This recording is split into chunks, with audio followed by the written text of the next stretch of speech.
Joint Chief of Staff General Mark Milley tells the American people on national TV that Russia has lost the Russia-Ukraine war. Biden comes clean on the 3 unidentified objects shot down last week. Trump's Georgia election interference report details came out today, and America believes Pete Buttigieg is doing a terrible job as Secretary of Transportation. Thank you so much for liking and sharing these videos. It really helps me out as a small news station here on YouTube. Also, I'd like to thank today's video sponsor, Replace Your Mortgage, and I'll tell you more about them later in this video. According to ABC News, NORAD and the U.S. military intercepted Russian nuclear bombers off the coast of Alaska today for the second time this week. It was 2 of the 2 Bear bombers, which could or could not be holding some form of nuclear weapon. It seems Russia is again trying to provoke the U.S. military as it gets as close to the line as it can without crossing it. Earlier today, President Biden gave a public statement about his orders to shoot down the 3 unidentified aerial objects. They were shot down on his orders. It took 4 missiles in total, costing $400,000 each. He said he believes once the debris is recovered and gone through, we will find out these are scientific equipment and not something threatening from a foreign nation. So far, they have recorded nothing from the 3, recovered nothing from the 3 downed objects, which Senator Mike Lee of Utah said is suspicious. Russian Foreign Minister Sergei Lavrov has claimed that the West is attempting to turn Ukraine into a Russia-phobic military stronghold in regards to the war benefits we've been providing. It seems Ukraine is inching closer to becoming a member of NATO, which Russia has strongly warned against. In fact, it's the #1 reason that we have the Russia-Ukraine war right now. Putin swore that if they became a member of NATO that he would attack. And once they said that they were going to, he moved his forces in. But here's what's going on. And this is where we could end up in a multi-country war. President Lukashenko of Belarus announced today that if Ukraine moves closer to their border or makes any military move on Belarus, he will not hesitate to join military forces with Vladimir Putin and mow down Ukraine. He said he is dead serious about staying out of the war unless Ukraine provokes him and his military power. Now, here is something very bizarre. General Mark Milley, the top general of the U.S. Armed Forces and one of the Joint Chief of Staff members, announced this week on national television that Russia has lost the war and Ukraine will be victorious. He left everyone scratching their heads because around this same time, the head leader of NATO announced Ukraine is on the verge of running out of ammunition to defend herself.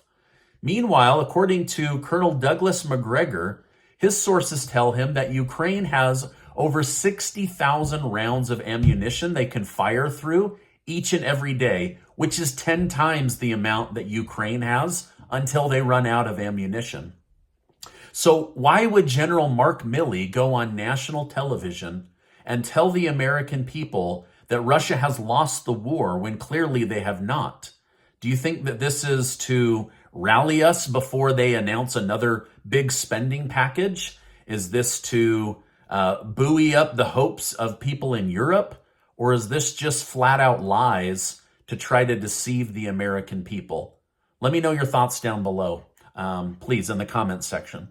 Now, a newly released Rasmussen poll has shown that Biden is more popular among Democrats than Trump is among Republicans.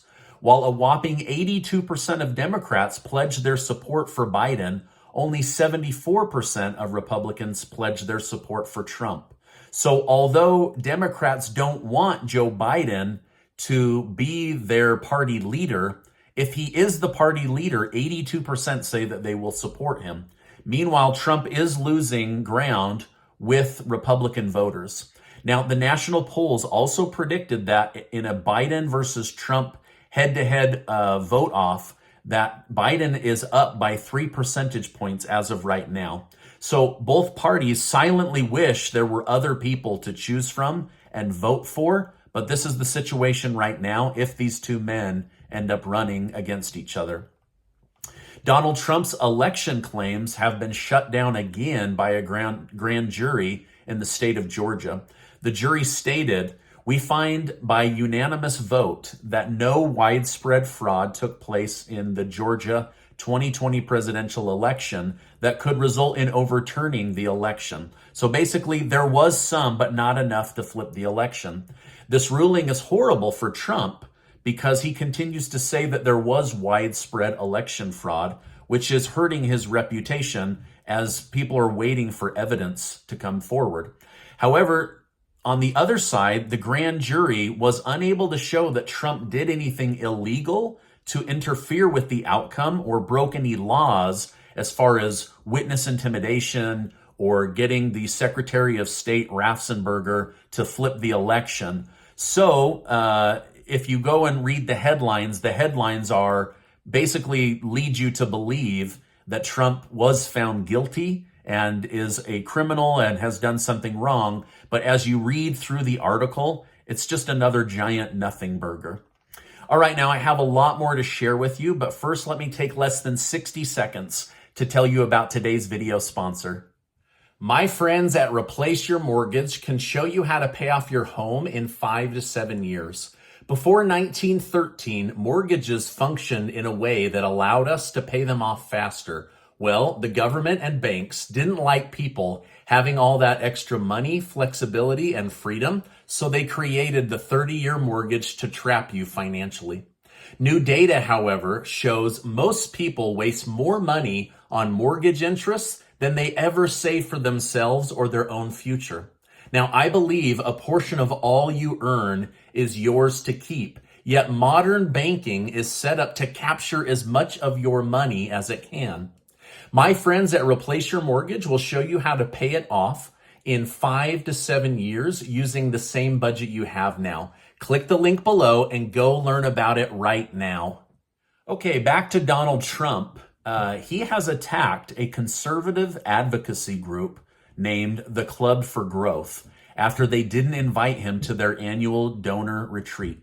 Despite not being in favor of Trump himself, the club endorsed Trump's ally, Senator Rick Scott of Florida. Trump reacted to the news by stating, "Bad news for Senator Rick Scott of Florida. Club for No Growth just announced they are going to back him, and without my backing them, an endorsement from them is a kiss of death." So basically what Trump is saying is, hey, listen, he's throwing a little bit of a pity party, but I understand what he's trying to do here. He's basically saying, listen, you're not going to get the Trump-loving MAGA voters on your side if you continue to block me from being a part of politics in the state of Florida. So little bit of a skirmish between that senator and the former president. Speaking of former presidents, Mike Pence has opened up about the recent subpoena against him to testify against Donald Trump in regards to January 6th. He stated the executive branch may not compel anyone in their legislative duties to appear as the Constitution says in any other place. The DOJ knows that, despite the fact that the DOJ took the position that the speech and debate clause of the Constitution applied to me in my role as the president of the Senate twice in the past 2 years. Now they have issued a subpoena to compel me to testify, so we're going to fight it on constitutional grounds. So it's interesting. On the one hand, they praise Mike Pence for following the Constitution and not overturning the electorates as Trump had hoped in 2020. But at the same time, now they're bashing him, saying, why won't you testify that this guy tried to rig the election and overturn the election? And he's saying he didn't. And I'm also not going to come in and lie. And I have executive privilege to not discuss these things under oath. So we'll see what ends up happening.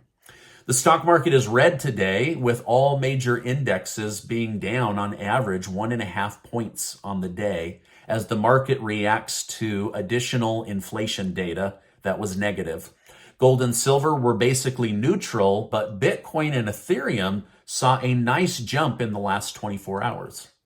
Now, people can be weird. I'm sure you'll agree with me.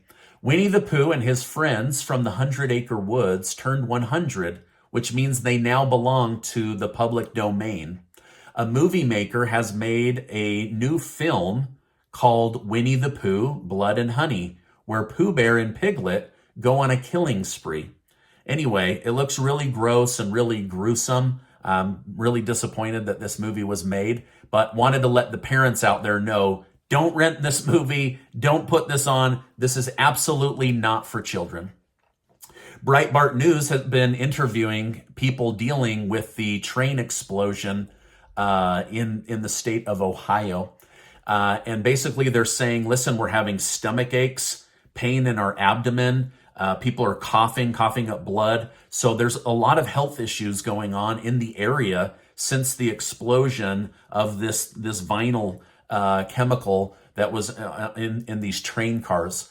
But basically what's happening is Pete Buttigieg, the Secretary of Transportation, he's telling these Americans, return home, go back to your normal life, everything's safe. But they don't know that for certain. And many of you in the comments section that live in Ohio are telling me that you're worried about water pollution, air pollution, and the dangers of the chemicals. You could literally see from airplanes in space like this toxic cloud of dark gray matter. And yet, here's Pete Buttigieg telling people, go back home, go back to your regular lives. Now, if you lived in East Palestine, Ohio, would you be moving home back yet? I mean, let me know your thoughts in the comments. I would not. I would not be going back to this yet.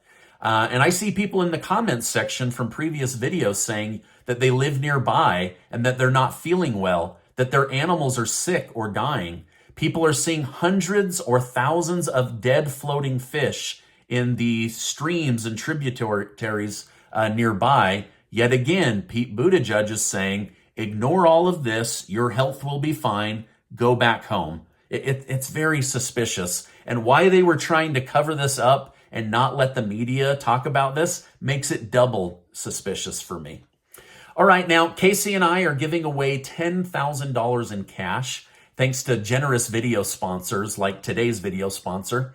And so I'll make sure to leave a link down below. It takes about 20 seconds to get your name entered to be one of the winners. We'll pick the winners at the end of the month. 10 people from the YouTube community are going to win, and we're very excited about that.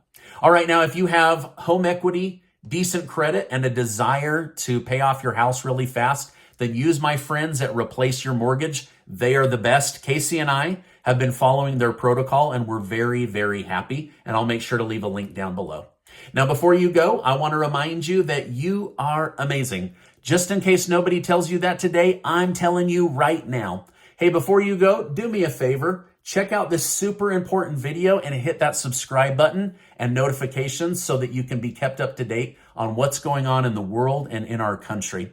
There's a lot of places to get your news, so I appreciate you stopping by today, and I'll see you on the next video.